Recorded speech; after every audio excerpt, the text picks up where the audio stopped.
We return now to an area that we first explored in Learning Module 3, specifically deductive reasoning.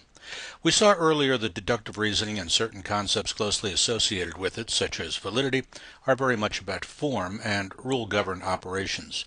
So it should not surprise us that we will be very focused on precision and exactness in what follows. In propositional logic, rigorousness is the rule. Our objectives concern compound propositions, which are the building blocks of propositional arguments. When we finish with this learning module, you should be able to distinguish between simple and compound propositions, identify 5 distinct types of compound proposition, including negation, conjunction, disjunction, material conditional, and material biconditional. Symbolically represent compound propositions, use truth tables to define the connectives truth functionally, and use truth tables to identify contingencies, tautologies, and contradictions. Recall what a deduction is. It's an argument whose premises, if true, warrant that the conclusion can't be false. That is, the conclusion must be true on the assumption that the premises are true.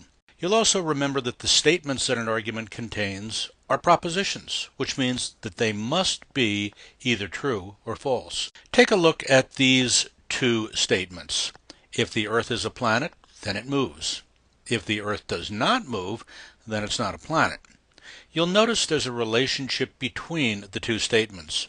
The first statement implies the second in virtue of the relationship between the propositions contained in the statements. That's what we call a propositional argument. In this case, the logical relationship is contraposition. Both the premise and the conclusion of this argument are compound propositions, which means that they contain at least 2 simple propositions as components.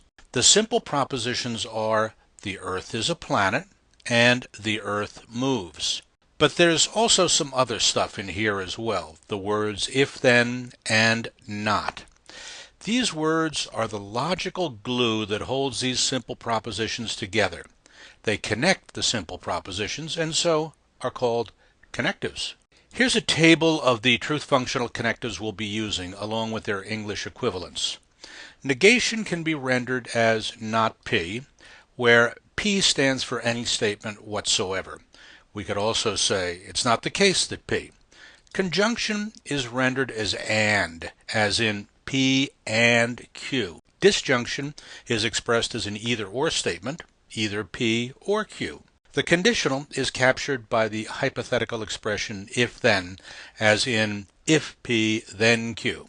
Finally, the biconditional is expressed by if and only if, as in P if and only if Q. This concludes this segment of a multi-part lecture on compound statements and their function in propositional logic. Please proceed to the next segment.